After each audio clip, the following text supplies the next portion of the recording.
This is my collab partner for the day. It's a fucking vacuum cleaner.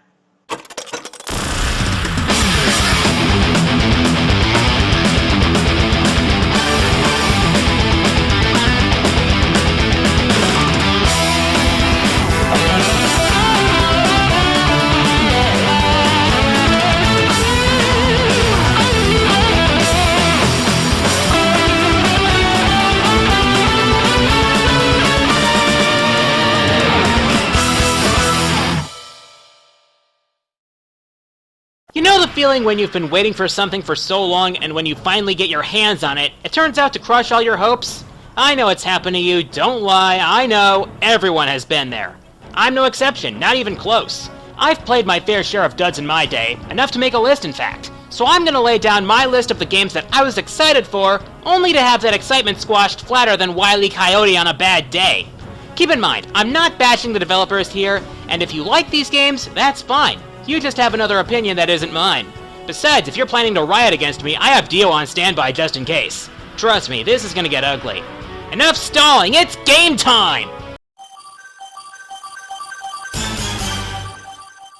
Breath of Fire was one of my most nostalgic games of all time. It was what got me into RPGs in the first place, and its sequel was pretty darn good as well. I sadly have never played 3 or 4, though I hear they're pretty great. However, during my college years, I realized that a 5th game, called Breath of Fire Dragon Quarter, slipped under my radar.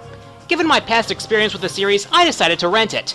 Suffice to say, I was less than impressed. I'll give Capcom credit here, they did try to experiment with some bold new ideas. The way they were implemented, however, was not up to my expectations. For one thing, the world is dark and dull, a stark contrast from the vibrant worlds introduced in previous games. The characters weren't much better, being bland and generic, and the story and overall tone just felt bleak. But the game's biggest flaw is its cheap difficulty.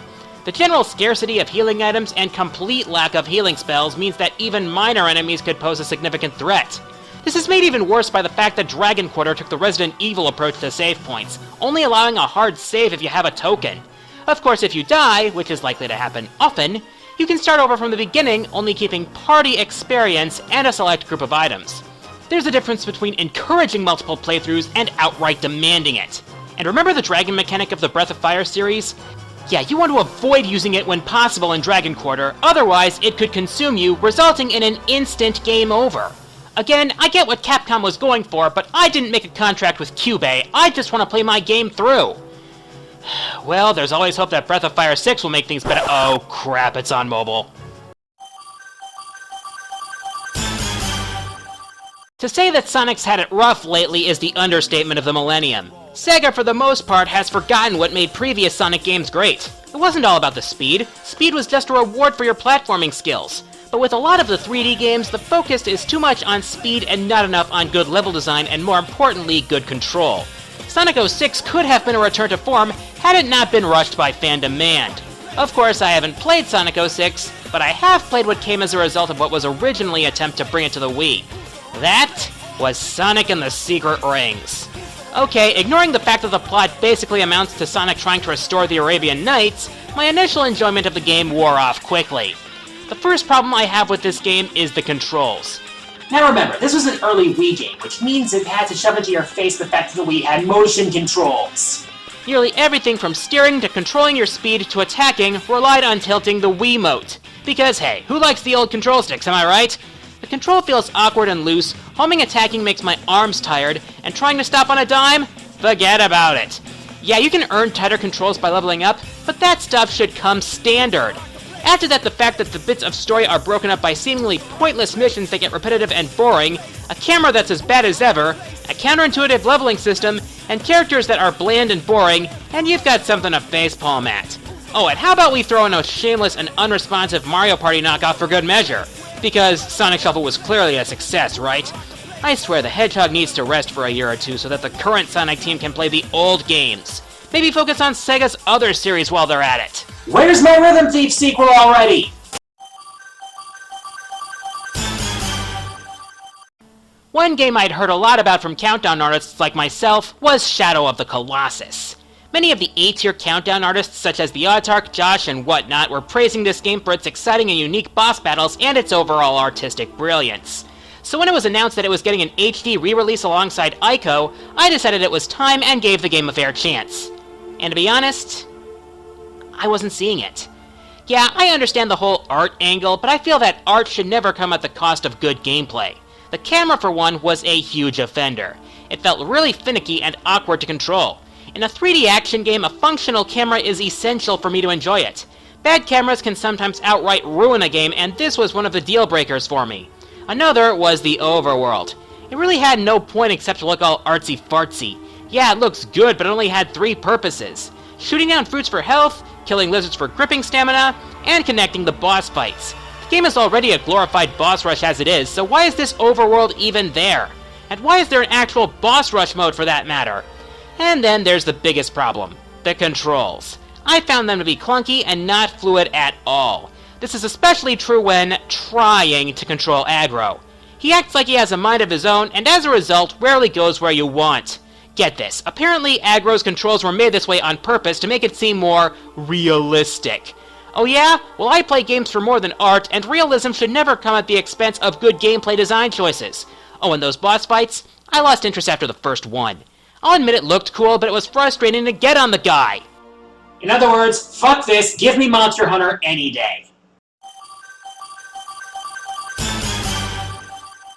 Opinions have been mixed on the Final Fantasy series from the very start, especially in more recent years. Take Final Fantasy XIII, for example, often put down as the bottom of the barrel for the series.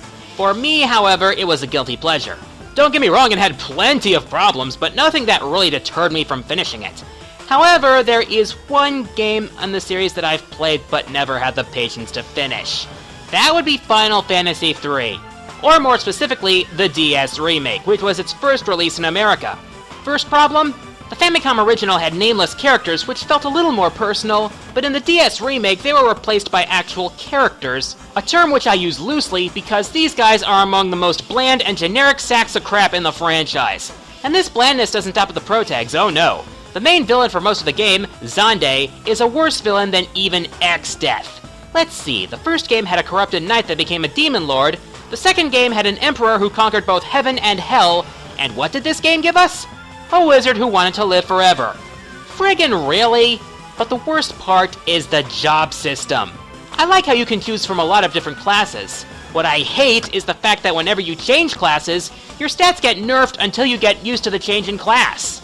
That's like if you swap out a Pokemon from your team for a new one, but the new one had slow start until you fought a few battles with it. How much sense does that make? Add to that an aggravating lack of save points and a pointless online feature, and you have a game that probably should have stayed in Japan. Final Fantasy V honestly did most of this stuff better, you know. At one point in my life, I was obsessed with Yu-Gi-Oh! By which I mean I needed every Yu-Gi-Oh! Game I could play. Eventually, this came to include the sacred cards. It was okay. It wasn't anything to write home about, things like the deviations from the standard rules and the deck level system threw me off, but at the very least, it was tolerable. So why on God's green earth would you want to take a step back from that? Red Chef of Destruction was a huge mistake. The first of many issues with the game is the huge difficulty spike from sacred cards. For one thing, your deck starts off even worse than it did in the last game, meaning every duelist you run into is likely to wreck your shit. Next, the duelist level and deck capacity systems, which are meant to prevent you from getting too strong a deck too quickly, are even more poorly handled. In Sacred Cards, they went up by 5 or 10 after a duel. In Red Chef of Destruction, 1 and 3 respectively. That means good luck getting enough good cards, let alone putting them in your deck. The entire idea is just stupid anyway. It's better to just unlock packs like in the World Championship games. And speaking of cards, there are even fewer than in Sacred Cards, including only 19 trap cards. Possibly the worst part, however, is saving and life. Normally, you start a duel with 8,000 life points. In Red Chef of Destruction, you don't regain life points between duels. They carry over. The only way to get them back is to save. Remember Pokemon Coliseum? Remember how you can only save at a PC? Now imagine if there were only one PC, and that was also the only place to heal. Making matters worse is that bosses can have ridiculous amounts of life points and absolutely broken decks. To be honest, I really didn't get that far into the story. I spent about a week with the game before I returned it in disgust. Good fucking riddance.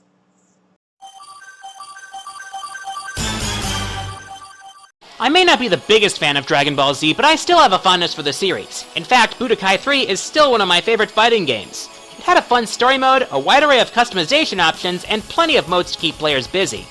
I wish I could say the same about Dragon Ball Z Taiketsu. Unlike the Budokai games that are deep and involved, Taiketsu is little more than your generic button-mashing Street Fighter wannabe. Most fights are condensed to hammering on the buttons until one of you falls down. Oh, and there's charging your power too, but doing that makes you ripe for an ass-kicking. On top of that, the controls are so janky, Kang, that you'll be lucky to win fights with any manner of consistency. The problems with the controls are especially apparent in the sky battles, which happen for no apparent reason and basically boil down to more button mashing. Another problem is that the graphics and music are completely forgettable. In fact, you're not even hearing the music from this game. You're hearing music from Budokai 3, which is honestly much better. The animation does very little to do the source material justice either. Making an already forgettable game even worse, however, is the distinct lack of options available. When you compare the enormous rosters of games like the Tenkaichi line to the 16 fighters in Taiketsu, the difference is indeed real. On top of that, the unlockables are pretty much limited to the kind of stuff you could find online, with better quality, for free. The game's biggest selling point at the time was the playable debut of Broly, who was just being introduced to Western audiences at the time. But that is no excuse for such a bland and unmemorable game, and besides, Budokai 3 did him better justice anyway. And this is coming from the guys who gave us the legacy of Goku games. What the hell happened here? The Mario RPGs brought some fresh ideas to a genre that was feeling formulaic at the time. Paper Mario in particular was something truly unique, not only in terms of aesthetic, but in terms of the gameplay and storylines. After Thousand Year Door and Super Paper Mario, however, Shigeru Miyamoto decided that for the next Paper Mario game, he wanted it to be as far removed as possible from those two games. Well, even Shige can have a bad idea once in a while. Yeah, Sticker Star may be pretty far removed from the other Paper Mario games, that much is true. However, in the process, it's also far removed from what makes a good RPG. It's a mediocre game on its own, but for a Paper Mario game, it's inexcusable. For starters, the first thing people look for in an RPG is a great story. The previous Paper Mario games had deep, engrossing stories surrounding the MacGuffins that you were supposed to collect. Some subplots in the games were downright disturbing, saying nothing of villains like Count Bleck and the Shadow Queen. Sticker Star simplifies things down to Bowser causing trouble and kidnapping Peach, and Mario having to gather royal stickers to save the day. Moreover, some of the best characters in previous Paper Mario games were the partners. Enjoyable characters with interesting personalities. Sticker Star gives you a sticker spirit named Kirsty, who's about as flat as the world you inhabit. That in itself is bad enough, but the gameplay makes things 3 times worse. Stickers are everything. Literally everything. And you can only carry so many. Run out, you have to run away. Other vital components like experience points, leveling up, and targeting go by the wayside. As a result, random encounters become unnecessary throughout the game, since you can basically find stickers everywhere just by exploring. The biggest problems, however, are the boss fights, which are near impossible without a specific sticker. Look, there are puzzle bosses, and then there's trial and error. Not something I like in a game of this variety, especially when said trial and error involves going back to find some random thingamafucker. Bad and Kaitos did the disposable attack concept better, people! If there's one series I talk about more than most people, it's the King of Fighters. It's known for tight gameplay, its unique lore, and of course, its enormous cast of characters. The series has also tried its best to evolve in some way with each installment, with the glaring exception of the King of Fighters 12, or as I like to call it, the King of Fighters HD Tech Demo version 0.5 Beta. I'm dead serious. Billed as a rebirth to the series, KOF 12 instead felt rushed and downright incomplete.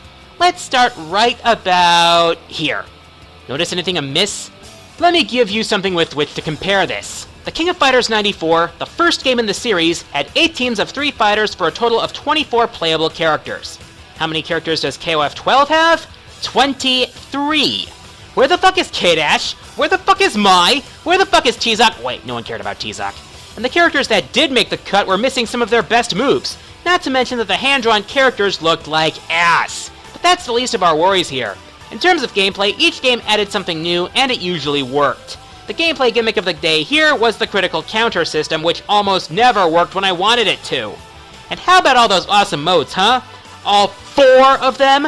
Arcade, aka a glorified time attack, practice mode, versus mode, and online play. Oh, and by online, I mean connection problems up the fucking ass. Compare this to BlazBlue Calamity Trigger, released the same year. Yeah, ArcSys delivered the superior package, and I ended up paying full price for a beta test. Rebirth?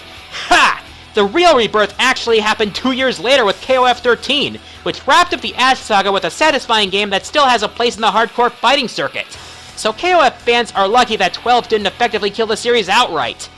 I wish I could say the same about the last two and their respective franchises.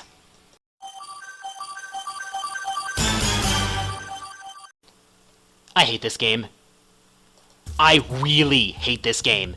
Megaman X7 pretty much shat in the face of everything I loved about the X series in one massive bowel movement. For the record, I enjoyed all the 2D Mega Man X games, even X6, for what they had in common. The stories were interesting, the characters were compelling, and the gameplay felt smooth and fluid. Let's tackle, in order, how X7 fucked these things sideways to leg day. The plot is a shadow of former games, boiling down to a squabble between the Maverick Hunters and rival gang Red Alert over one of the latter's expats. I mean, we're going from fate of the world business to friggin' gang wars. Are you fucking serious? That's not even talking about how bad the characters were portrayed. Now, I won't go out of my way to defend Other M's generally bad writing, but at least I can understand what Team Ninja was going for in their portrayal of Samus. But here, the new characters are bland as shit, and the hunters are flanderized beyond recognition. They played up Axel's cocky kid angle way too much. Zero, who admittedly got the best treatment, still feels too much like the cliche shell-shocked veteran. And X? Dear God, they made X such a pussy-ass bitch that you can't even play as him when the game starts. Why would you unlock a central feature of the game? That never works! Remember this? In order to unlock X, you need to rescue Reploids, and that's a mess, because they're in places where they're likely to die if you're not pixel perfect, they die in one hit, and if they die, they're gone for good. It's a Killjoy in Fire Emblem games pre-Awakening, and it's a Killjoy here too. The gameplay makes matters worse. Controlling your heroes feels stiff and clunky, the camera is atrocious, and invincibility frames aren't gonna save you from deadly traps. The two-character system doesn't work well either, since you lose a life if either of your hunters goes down, because obviously their lives are intertwined somehow. And don't even fucking get me started on the stages and bosses or the voice acting, otherwise this'll turn into a full-on review. Thankfully, X8 fixed nearly every problem that X7 had, but by then, the damage was done. The X series had fallen out of favor, and as a result, X8 and Command Mission suffered in sales. The worst part is that Capcom was considering making Mega Man X9, but after the previous games flopped, they made a remake of the original instead. Conclusion? X7 killed Mega Man X! And as a diehard Mega Man fanatic, this is unforgivable.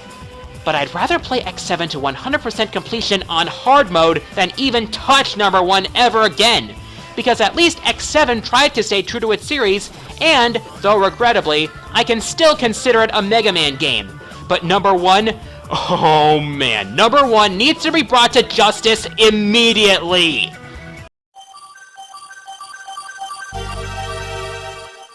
Warning. What you're about to see may shock you. It may even horrify you. By continuing to watch this video, you absolve both me and Puron Digital LLC from any responsibility from any trauma that may result from exposure to what I consider to be the most disappointing game I have ever played. And the more I put this off, the less I want to talk about it. But I've come this far already, there's no turning back now, disappointment incarnate, thy name is Samurai Shodown Sin! Now, you'll have to forgive me if I start to sound like the nerd here. But this game deserves it, and now it's time for me to rip it a new one for everything that it is. Now, I really enjoyed the Samurai Shodown games in 2D. Fast-paced, hard-hitting, weapon-based combat that gave one big fuck you to any sense of realism. But when it made the jump to next-gen 3D, it dumped all that in the septic tank and left me with one of the most horrifying experiences to which I've ever subjected my poor Xbox 360. It's going to be okay. It can't hurt you anymore. So how do I best describe this game? Well, think of Sen as what would happen if Soul Calibur and Mortal Kombat had a drunken one-night stand behind the bar one night, and then Shaq Fu adopted the bastard child that got left in the dumpster. I mean, look at this shit! It's bad enough that the mysticism that normally accompanies the franchise got thrown out the window in terms of story, but gameplay is even worse. The controls feel stiff and not fluid at all, the special moves are confusing as fuck, and the characters?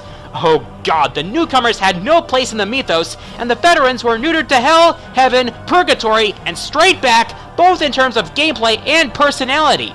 Remember all those awesome and super flashy moves from the 2D games? Well, too fucking bad because you won't find them here! As far as aesthetics go, it's about as uninspired as the gameplay. Bland environments compared to the vibrant backgrounds of the originals, character designs that look like they're from the early days of the PS2, and the entire experience just feels vapid and soulless. Imagine, if you will, a cheesy attempt at remaking Kill Bill as a video game. Wait, you don't have to. This is what it looks and feels like, right down to the finishers that even Quentin Tarantino would face palm at. I wanted to like this game, I really did. But the amount of frustration and boredom that it put me through sucked out any joy I could have possibly gotten from it like an evil Bizarro Kirby. And the real sad part is that there hasn't been a true Samurai Shodown game since this one. And honestly, I've lost all hope that it will ever happen. The dream is dead. Mutilated and tortured beyond recognition by this heartless, soulless, emotionless excuse for a game. You're better off playing a real Soul Calibur game using the creative character than subjecting yourself to this fuckness. This is not Samurai Shodown. This is a fucking sin. I'm the corner guy. And now me and Mr. Dirt Devil need to go back to the Kubrick. We need to recover from this.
Ooh boy, that was emotionally exhausting. Hopefully next time I'll be back to my usually positive self. In the meantime, feel free to leave feedback, and if you enjoyed this video, drop down a like. If you want to see more from me, I have links to my other videos, and there's always the subscribe button since I'm posting more content regularly. I'm also on Twitter, Tumblr, and Facebook, and if you have the money and want to help this channel, you can become a supporter on my Patreon page. Maybe score some cool perks. Thanks again for watching. Laters!